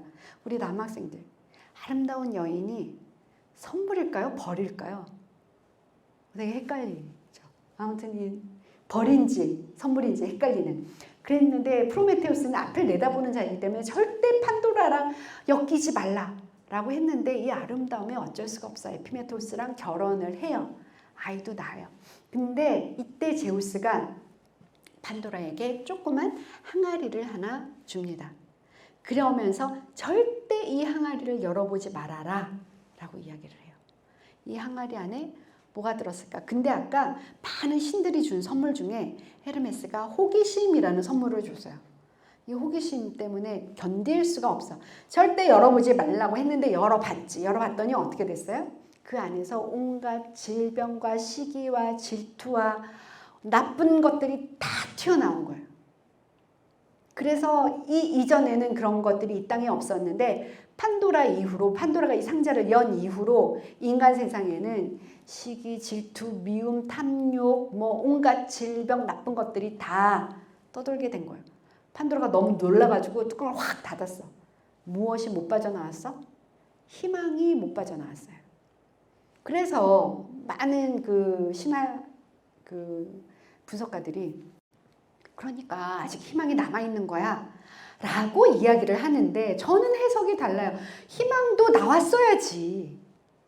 희망이 나왔어야 여기 세상에 뭐 이렇게 나쁜 것들이 있어도 거기 안에 희망이 있지. 근데 희망이 못 나왔잖아. 근데 무슨 희망이 남아있대. 희망이 나왔어야지. 저는 그래서 이 판도라 상자에 판도라 항아리가 맞아요. 상자 아니에요. 그래서 항아리에서 희망을 이야기하는 게 저는 이거는 정말 별로 이렇게 긍정적으로 저는 해석하지는 않아요. 어쨌든 판도라 이야기가 있습니다. 그러다 보니까 얘가 절대로 선물이 아니었다는 거죠. 이것은 벌이었던 거나 마찬가지죠. 그래서 판도라에서 희망이 나왔어야 되는데 눈먼 희망이 이렇게 있습니다. 그리고 지금 팬데믹 현상이죠. 아까 판도라에서 판이 뭐라고요? 모든이란 뜻이에요. 팬데믹은 이게 데모스라는 뜻은 인류라는 뜻이거든요. 그래서 모든 인류에게 만연해 있다라는 의미로 팬데믹은 뭐 한두 사람 한 지역이 아니라 모든 지역에 모든 인류에게 영향을 끼치는 정도다라고 해서 이 감염병에 대해서 단계를 1단계, 2단계, 3단계, 6단계까지 나누는데 이 6단계 중에 가장 최고 단계가 팬데믹이에요. 그래서 이 팬데믹이 지금 한 3차 정도 발효가 됐는데 1918년도 스페인 독감, 68년도에 홍콩 독감, 그리고 신종플루 때도 팬데믹 선언이 됐어요. 그리고 이번에 팬데믹 선언이 된 거죠. 자, 그런데 판이란 단어가 모든이란 뜻이라고 했는데 판이라는 이름을 가진 신도 있어요. 판인데 이렇게 생겼어요. 사람인 같기도 하고 인간처럼 생긴 것 같고 아닌 것 같기도 하고 얼굴에 뿔이 났어요. 뿔이 났고 그 다음에 다리가 염소다리예요. 이것이 판이에요. 판필루스라고도 이야기를 하고 판이라고 얘기하는데 뜻은 모든이라는 뜻이에요. 헤르메스의 아들인데 어디 바깥에 나갖고 왔어. 근데 아기 때는 좀 귀여웠나 봐. 그래서 헤르메스가 이 판을 데리고 왔을 때 모든 신들이 기뻐했다. 그래서 판이라는 이름을 갖게 됐대요. 근데 이 판은 얼마나 기괴스럽게 생겼는지 레오나르도 다빈치도 이렇게 흉측하게 그렸어요. 근데 판은 생긴 것도 그렇지만 굉장히 개구장이, 이렇게 좋은 말로 개구장이고 그냥 너무너무 그 협작꾼, 남봉꾼 이런 이미지를 가지고 있어요. 특히 여자를 너무 좋아했어요. 남자들도 어디 숨어 있다가 저쪽에 남자들 무리가 오면 깜짝깜짝 놀래켜요. 툭 튀어나와가지고 이렇게 흉측한 모습을 하고 그리고 여자들만 보이면 막 달려들어요. 여기도 보시면 이렇게 신들이 ним프들이 주로 이렇게 놀고 있는데 판이 나타나가지고 난장판을 만들어 놓는 이런 장면들이 너무 자주 속출을 한 거예요. 근데 이 판은 항상 피리를 불어요. 어떤 시기 이후로. 자, 판은 그리스식 이름이고 로마에서는 사티루스라고 불렀어요. 그리고 사티루스라고 불렀고 그 색정증 아세요? 너무 성을 밝히는 그래서 성병을 사티로시스라고도 이야기를 하고 색정증을 사티로시스라고도 이야기를 해요. 어쨌든 어떤 사건을 이유로 이렇게 판이 구슬프게 피를 불게 됐느냐. 나니아 연대기 보셨어요? 나니아 연대기에 제임스 맥어보이가 연기했던 이것도 판이에요. 판이 이렇게 생긴 거예요. 얼굴은 염소처럼 뿔을 가지고 있고 염소 귀 가지고 있고 아래 하체는 염소. 근데 여기서도 보면 피리 부는 장면이 나오죠. 피리가 지금 의미가 있다라는 거지. 이게 무슨 의미냐? ним프 중에 시링크스라는 ним프가 있었어요. 너무 예뻤어. 판이 딱 보니까 예뻐. 어떻게 해요? 시링크스가 혼자 있을 때 쫙 나타났어. 그래가지고 나는 네가 좋아 이러고 막 달려가는 거야. 시링크스 입장은 어떨 것 같아요? 우리 여학생들. 막 끔찍스럽지 않겠어요? 막 도망을 가는데 저쪽에서 계속 판이 쫓아와. 이제 더 이상 갈 데가 없어. 코너에 딱 몰렸어. 어떨 것 같아요? 그때 패닉이 오죠. 패닉이 뭐예요? 공황장애라고 여러분 알고 있죠? 그래서 공황장애가 판에서 나온 말이에요. 패닉. 그리고 이 패닉이 그러면은 이제 느낌을 확 알겠지.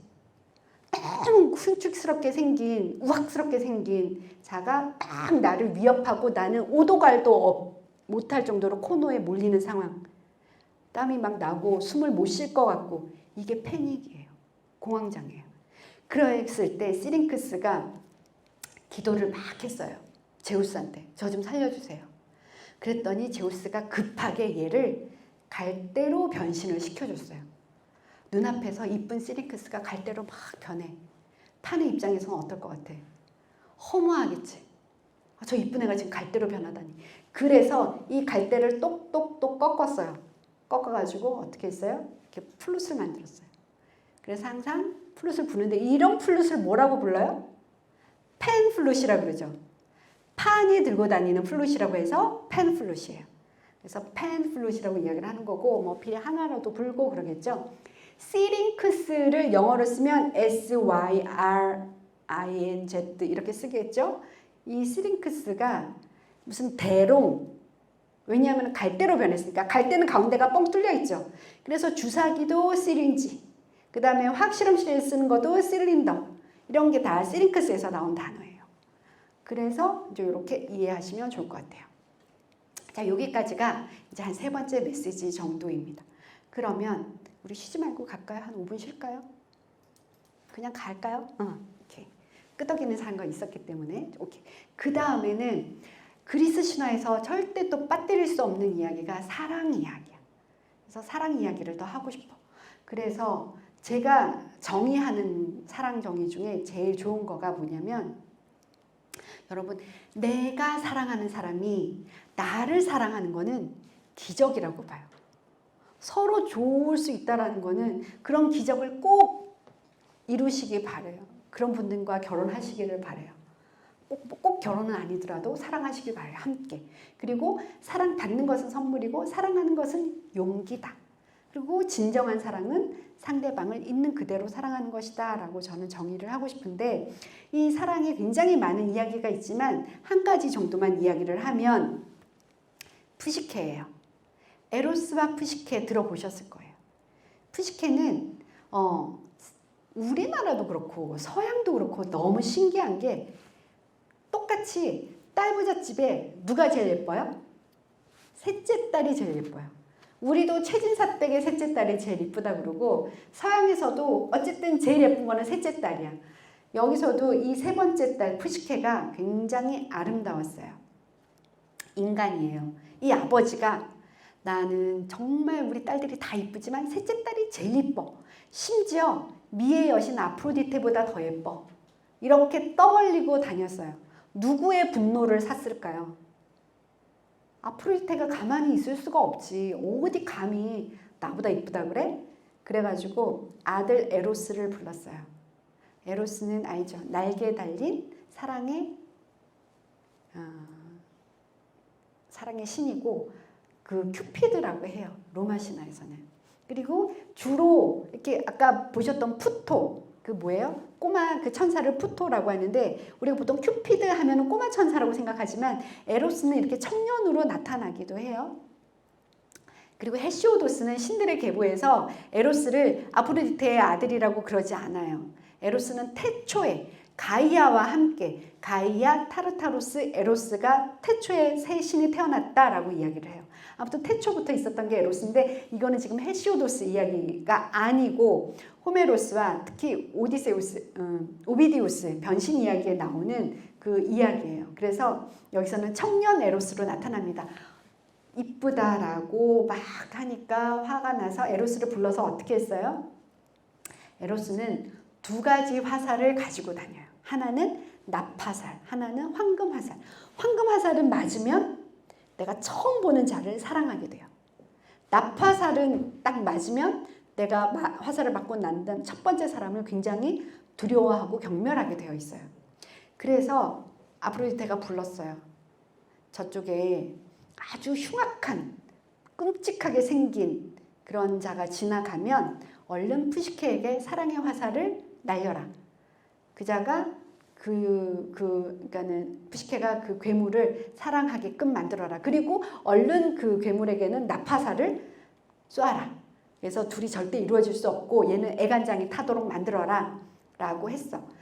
그랬는데 에로스가 엄마 말을 듣고 네 알겠습니다 하고 사랑의 화살을 딱 쏠라고 했는데 얘가 너무 예뻐서 그랬는지 왜 그랬는지 손이 좀 떨렸는지 화살을 떨어뜨려. 그리고 어떻게 돼? 자기 발등에 화살이 딱 꽂혀. 에로스가 어떻게 돼버렸겠어요? 푸시케를 사랑하게 돼버린 거예요. 푸시케를 그러니까 자기도 뭐 그거에서 헤어날 수 없었던 거죠. 근데 생각해보면 엄마가 지금 쟤를 당장 없애라 라고 하는 그런 주문이었는데 내가 얘를 사랑하게 됐으니 얼마나 또 괴롭겠어요. 아들의 입장에서. 그러면 어떻게 할까라고 고민을 하고 그냥 얘랑 내가 따로 나가서 살아야 되겠다라고 생각을 하고 이 푸시케의 아버지 귀에 이런 이야기가 들어가도록 했어요. 첫째 딸, 둘째 딸은 시집을 가도 막내 딸은 괴물한테 시집갈 운명이다. 그리고 이거는 거역할 수가 없다. 산속에 올려놓고 눈을 가리고 있으면 그 괴물이 와서 이제 자기들이 살 곳으로 딸을 데리고 갈 거다. 너 말을 듣지 않으면 아무도 살 수가 없다. 이렇게 신탁을 받는 것처럼 모함을 하고 난 다음에 푸시케가 산등에 혼자 어쩔 수 없이 기다리고 있을 때 납치를 해서 갑니다. 여기는 지금 눈을 가리지 않았는데 신화 속에는 눈을 가리게 했다라고 이야기를 해요. 여기는 그냥 눈을 감고만 있네요. 그래서 이 잘생긴 누가? 에로스가 푸시케를 데리고 갑니다. 그리고 자기만의 보금자리에 푸시케를 데려다 놓고 자기 모습을 보여주지 않아요. 그리고 뭐라 그러냐면 나는 매일매일 오겠다. 다만 밤에만 오겠다. 그리고 너는 여기에서 행복하게 살고 우리는 함께 사는 거야. 그리고 절대로 내 얼굴을 보려고 하지 말아라. 그 뒤로 그냥 행복하게 살았어요.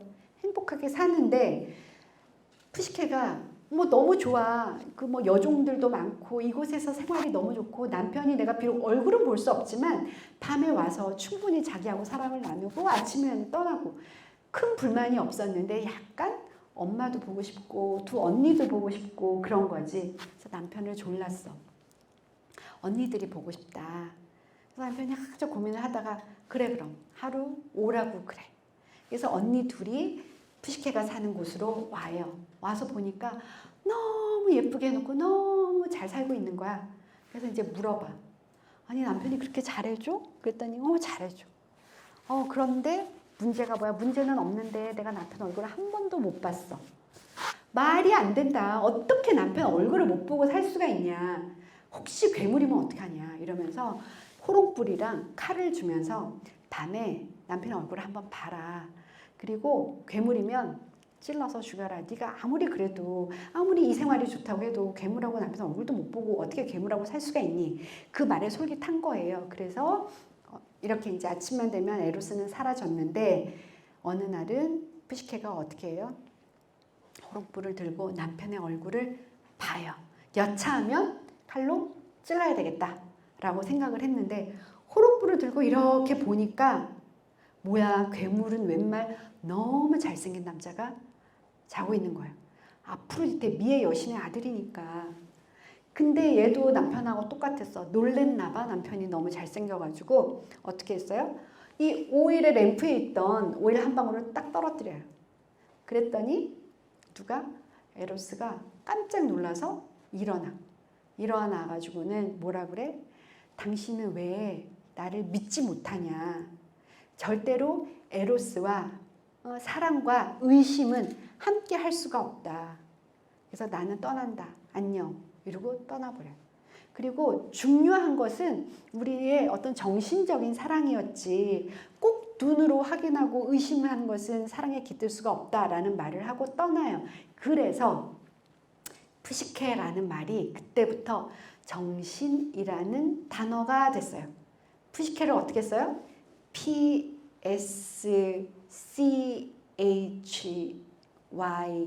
이렇게 써요. 그러면 여러분 사이콜로지라든지 사이코시스 정신이라는 단어를 쓸 때 앞에 PSH 이렇게 가는 거 아시죠? PSCH 이게 푸시케에서 나온 단어예요. 그래서 어떤 정신적인 사랑, 정신적인 이런 거 단어가 여기에서 나왔다라는 거 아시고 그런데 이제 여러분 요 사진 이 그림을 만약에 딱 봤어. 지금까지 나랑 내가 했던 이야기만 듣고 이 그림을 봤을 때 누구예요?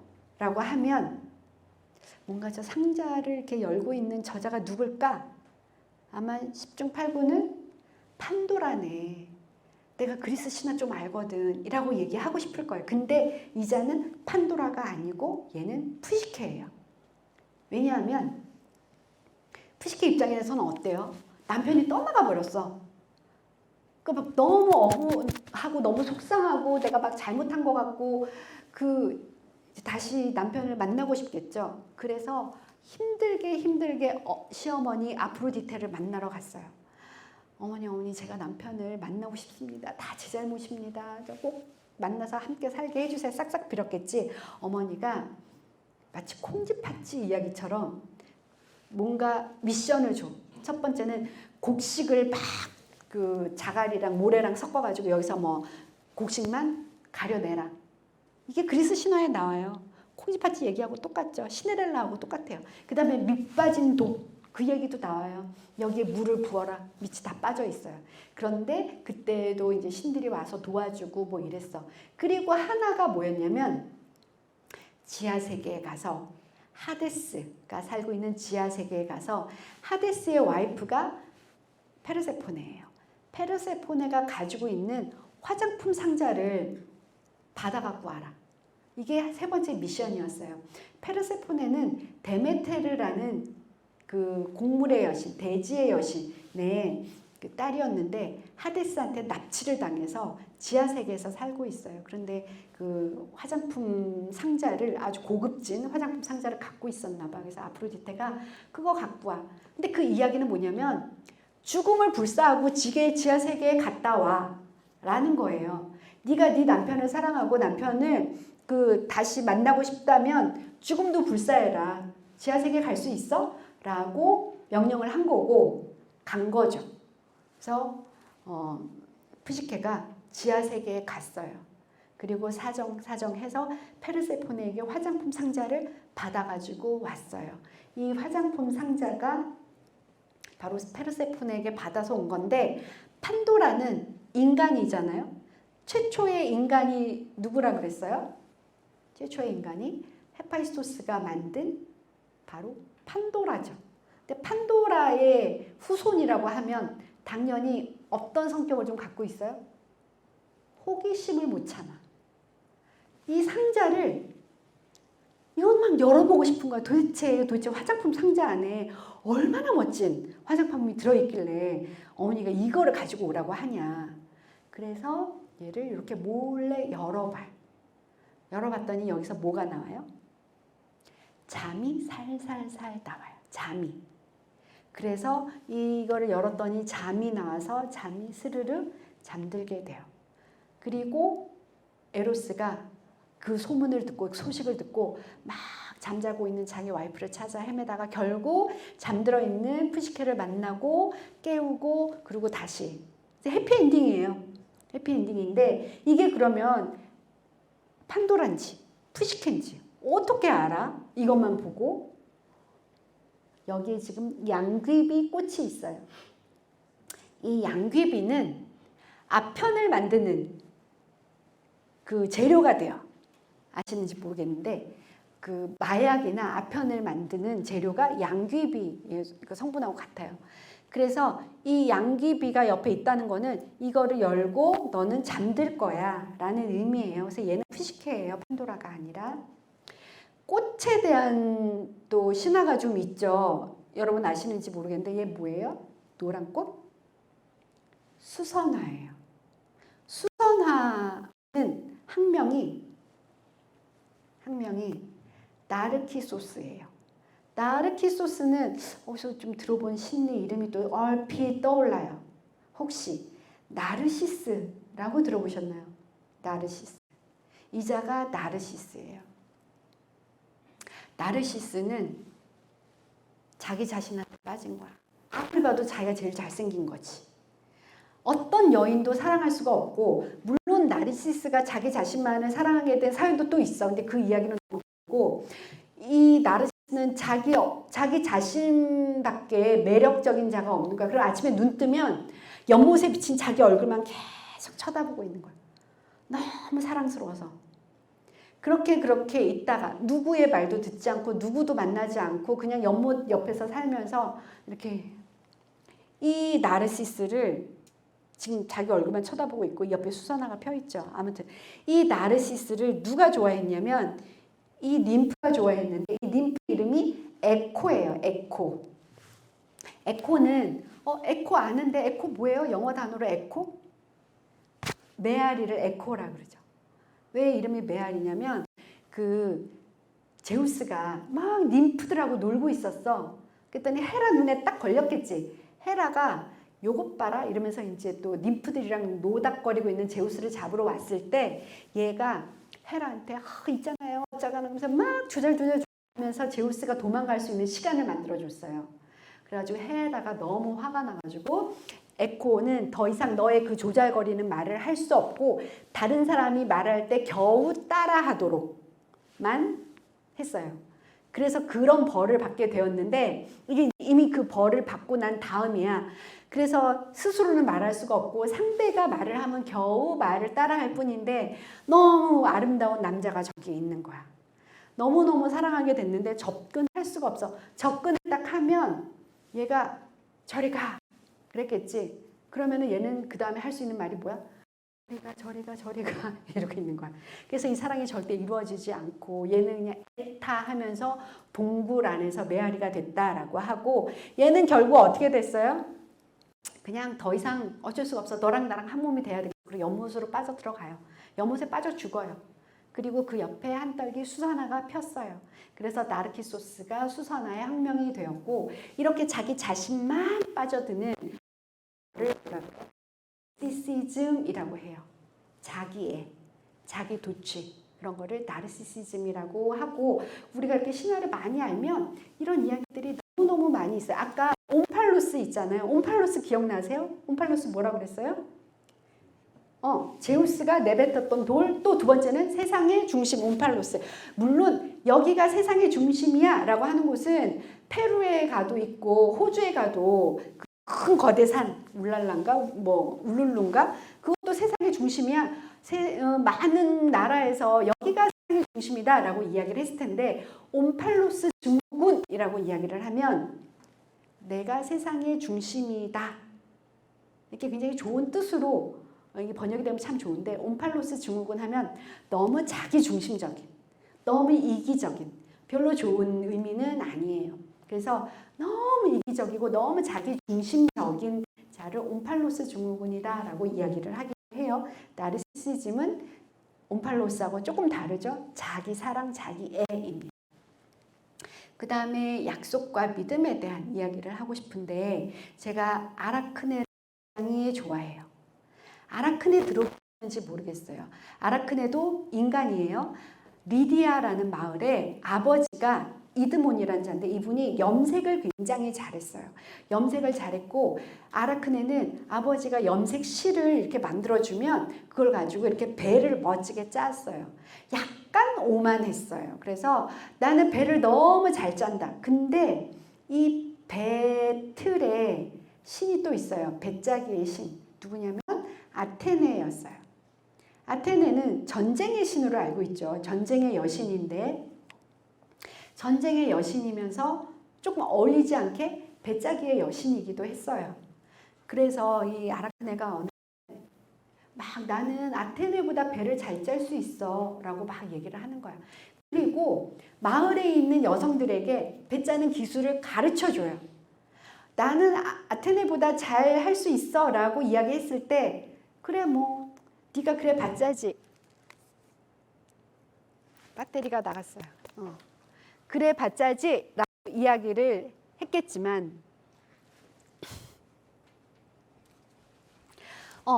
아테네가 더 화가 난 것은 어떻게 된 거냐면 아라크네가 아테네 여신의 신전에서 여인들을 불러놓고 아라크네가 이 배틀을 가르칠 때 아테네 신전에서 여인들을 불러놓고 배틀을 막 가르치는 거야. 그래서 드디어 꼭지가 돈 거지 아테네가. 그래가지고 아라크네 너 이제 혼나봐라. 그래서 아테네가 아라크네를 찾아와요. 노파의 모습을 하고 와가서 아유 아가씨가 그렇게 배를 잘 짠다며 이렇게 물었지. 그래서 아라크네가 내가 좀 짜요. 근데 아가씨가 그렇게 잘 짠다고 해도 감히 여신하고 빗대어서 뭐 잘하네 못하네 그거는 아닌 것 같다 라고 했더니 아니에요 나는 충분히 잘해요. 여신이 지금 당장이라도 내려와 보라고 하세요. 이렇게 이제 오만 방자를 떤 거죠. 아테네가 너 오늘 혼나봐. 이제 변신을 딱 자기 본색을 드러냈어요. 그래서 아테네와 아라크네의 배틀이 벌어진 거지. 그리고 이렇게 둘이서 배틀을 짰는데 솜씨를 정말 아테네가 깜짝 놀랄 정도로 아라크네도 배를 너무 잘 짜는 거예요. 배를 잘 짠다라고 하는 거는 바탕에 그 배짜기를 해놓고 거기 그림을 그리는 게 아니라 여러 가지 색실을 계속 넣고 빼고 신줄 날줄로 하면서 작품을 만들어내는 거예요. 그러니까 이게 보통 솜씨로는 되는 게 아니지. 근데 도저히 이게 아테네보다 못했다라고 얘기를 도저히 못하는 거예요. 버금갈 정도로 한 거예요. 근데 이제 아테네가 괘씸죄로 얘를 걸어요. 뭐냐면 아테네가 짠 배에는 그 신들의 훌륭한 업적과 신들을 찬양하는 이런 모습들이 그려져 있어요. 근데 아라크네가 짠 그 배를 딱 봤더니 막 제우스가 헤라한테 들켜가지고 막 꽃무늬를 빼는 거. 신들의 굴욕을 막 이렇게 담아놓은 거야. 그래가지고 벌을 받았어요. 무슨 벌을 받았을까요? 너는 배를 짠단 말이지 평생 실이나 뽑아내는 거미가 되라. 그래서 아라크네가 이날로부터 거미가 됐어요. 그리고 거미가 실을 뽑아내는 평생 실을 뽑아내는 그런 건데 저는 여기에서 아라크네 저는 굉장히 멋지다고 봐요. 비록 평생 실을 뽑아내는 그런 업보를 죽지도 못하고 갖는다고 하더라도 나의 실력과 나의 어떤 성실함으로 당당하게 여신에게 대적할 수 있는 저는 되게 멋지다고 봐요. 그리고 심지어 이 아라크네의 이름은 또 역시 그 인간의 신체 우리가 뇌막이 있어요. 여러분 두개골 되게 단단하잖아요. 두개골이 단단한 이유는 뇌를 감싸고 있기 때문인데 이 감싸는 게 한 겹이 아니라 세 겹이에요. 그래서 연막, 경막 그리고 그 사이에 지주막이 있어요.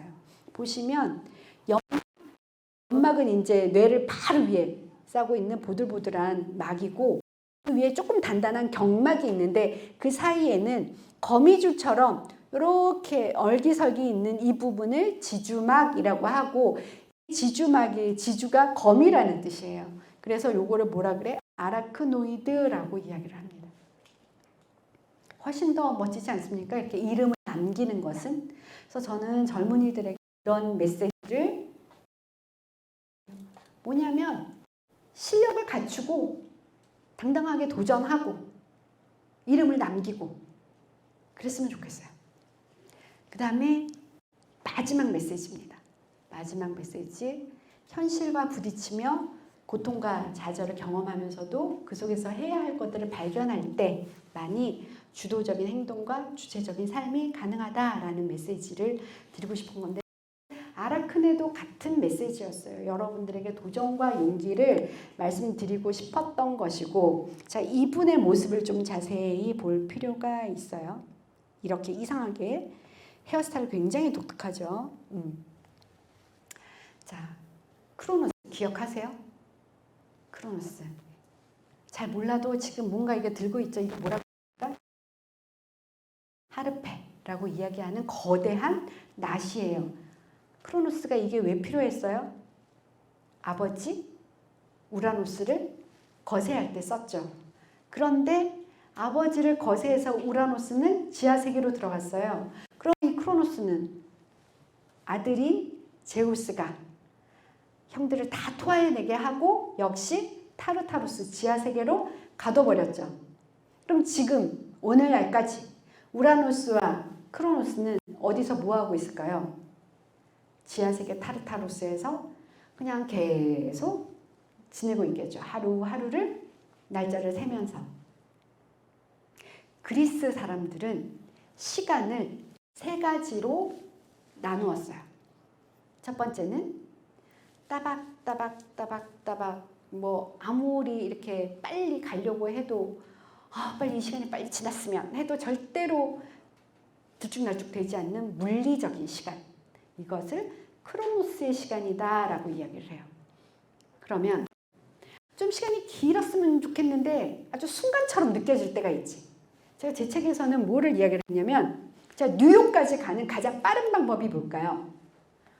요즘 뭐 비행도 잘 뜨진 않지만 한 번도 쉬지 않고 넌스톱으로 가는 13시간짜리 비행을 타면 그나마 제일 빨리 뉴욕으로 가겠지. 라고 답하면 제가 질문의 의도는 그게 아니겠죠. 뉴욕으로 가장 빨리 가는 방법은 애인과 같이 가면 돼요. 13시간이 아마 거의 한 눈 깜짝할 사이로 이 시간이 너무 아쉽고 막 나 13일 날아가도 괜찮을 것 같은 이런 느낌이 들 거예요. 이렇게 시간이 길게도 느껴지고 짧게도 느껴지는 이런 질적인 시간, 나만의 시간 이것을 바로 카이로스의 시간이라고 이야기를 해요. 그리고 또 하나의 시간은 아이온의 시간이에요. 아이온의 시간은 뭐냐면 반복되는 시간. 봄, 여름, 가을, 겨울이 계속 반복되죠. 하루 24시간 계속 반복되죠. 이렇게 반복되는 시간을 아이온의 시간이라고 이야기를 합니다. 그러면 저는 무슨 이야기를 하고 싶을 것 같아요? 여러분들에게는 이제 두 가지 메시지가 있는데 첫 번째, 크로노스의 시간은 사실은 크로노스라는 단어는 새긴다라는 뜻이에요. 뭔가 칼로 이렇게 뭔가를 새긴다. 그런데 이 크로노스의 발음이 이제 이 사투르누스, 그러니까 그 아버지 우라노스를 거세했던 크로노스하고 발음이 같아. 그런데 우리가 만성질환이 뭐냐면 정말 잘 회복이 안 되고 오랫동안 고통스럽게 하는 질환을 만성질환이라 그래요. 이 만성질환을 크로닉 디지즈라고 해요. 이 크로닉 디지즈에 크로노스가 있어요. 지하세계에서 무던히 기다려야 되는 그 시간이에요. 그래서 저는 크로닉 디지즈라고 안 했으면 좋겠어요. 지하에서 그렇게 있는 시간 말고 그냥 우리가 함께 이겨나갈 수 있는 시간이다. 뭔가 긍정적인 메시지가 있었으면 좋겠다라는 생각을 하는데 어쨌든 크로노스의 시간이 있고 제가 여러분에게 젊은이들에게 주고 싶은 메시지는 카이로스의 시간이에요. 요거는 이자가 바로 아이온이에요. 아이온은 봄, 여름, 가을, 겨울이 이렇게 바뀌고 그 다음에 12간지, 24시간 그러니까 24궁, 서양에서는 24궁이라고 그러죠. 그래서 이런 것이 계속 반복. 이게 지금 메비우스 띠처럼 이렇게 생겼어요. 이게 아이온의 시간이고 카이로스의 시간은 아까 앞에서 그린 것처럼 카이로스라는 신이 이렇게 생겼어요. 카이로스는 기회의 신입니다. 기회의 신은 그 스타일이 굉장히 재밌는데 앞머리가 무성해요. 뒤는 대머리예요. 앞머리를 이렇게 내리고 있어요. 그래서 카이로스가 이렇게 지나가면 사람들이 저자가 카이로스인지 아닌지 잘 몰라. 무슨 뜻? 저기에서 기회가 오고 있는데 제가 기회인지 아닌지 잘 몰라. 그리고 또 카이로스는 지금 이렇게 보시면 날개 달고 있죠. 그리고 밑에 발에 이렇게 날개가 달려 있어요. 물론 헤르메스도 날개 달린 샌들을 신었어요. 근데 헤르메스는 빨리빨리 다니기 위한 거고 얘는 아예 다리에 붙었어. 발목에. 이거는 뭐냐면 제 카이로스다. 기회다. 라고 생각했을 때 내 옆을 쏜살같이 지나가 버리는 거예요. 그리고 뒷머리가 대머리인 이유는 얘가 지나갔을 때 잡으려고 해도 잡을 수가 없어. 머리채가 없어서. 그래서 요것이 카이로스, 기회라는 거의 속성이 그래요. 기회가 오고 있어도 눈 바짝 뜨고 제대로 보지 않으면 걔가 기회인지 아닌지 몰라. 그리고 기회라고 알아차려도 내가 기회인지 딱 알아차렸을 때는 딱 잡기 좋아. 앞머리를 딱 내리고 있기 때문에. 진작에 기회를 알아본 사람들은 낚아채죠. 그런데 그러지 못하고 하는 사이에 이 날개 달린 발. 그래서 지나가 버려요. 그리고 뒤는 못 잡아요. 지나가고 난 다음에는 못 잡아요. 머리채가 없어서. 이게 기회예요. 그런데 내가 기회인지 알아챘어. 기회를 잡았어. 그 다음에는 카이로스가 들고 있는 이 저울과 낫을 빌려야 돼요. 왜냐하면 기회를 잡았다고 해도 이 기회를 내가 활용하기 위해서는 재봐야 돼. 정말로 얘가 기회인가 아닌가, 나한테 득이 되고 실이 될 게 뭔가 잘 저울질 해봐야 되고, 그리고 난 다음에 이거 아닌 것 같아 하면은 단칼에 아닌 것들은 잘라내야 돼. 기회를 잘라내란 게 아니라 내가 이 기회를 쟁취하고 활용하기 위해서 군더더기에 나의 나쁜 습관들이나 나쁜 뭐 이런 것들은 다 쳐내라 라는 의미에서 항상 이렇게 기회는 저울과 낫을 함께 들고 다녀요. 그래서 카이로스. 그래서 여러분들이 기회가 앞으로 계속 있어요. 뭐 평생 기회가 3번이다, 뭐 평생 기회가 1번이다, 이런 거는 다 의미가 없어요. 내가 준비되어 있다고 하면 기회는 언제든지 다가오는데, 다만 기회인지 아닌지 보는 눈을 내가 가지고 있어야 되고, 또 준비가 되어야 돼요. 항상 준비되어 있는 자에게만 기회가 주어집니다. 그래서 여러분들에게 이 책을, 지금 오늘 한 얘기는 이 책에 다 있는 얘기예요. 그래서 기회가 되시면 한번 보시고, 그 다음에 40개 에피소드이기 때문에 거기에서 뭐 어떤 것든지 좀 골라 읽으시면 좋고요. 이거가 작년 8월에 나왔거든요. 그리고 올해 8월에 오디오북으로 개발이 됐어요. 그래서 지금 윌라나 밀리의 서재나 거기에 가면 오디오북으로도 다운로드 받아서 들을 수 있어요. 제가 이 성우가 좀 잘 읽어줬으면 좋겠어서 한 20명의 성우의 목소리를 듣고 제가 원픽을 한 게 남자 성우였어요. 그래서 굉장히 따뜻하게 잘 읽어주시고, 그 다음에 맨 앞에 나오는 프롤로그, 맨 뒤에 나오는 에필로그는 제가 직접 읽었어요. 그리고 중간중간에 쓸모 상자라고 해가지고 굉장히 다양한, 아까 그 신화가 어원이 된 많은 학문 용어들, 그런 상식들, 이런 것들을 매 챕터마다 넣어뒀거든요. 그런 것도 제가 직접 읽어서 혹시 아마추어지만 그래도 이렇게도 요즘 이제 접할 수가 있습니다.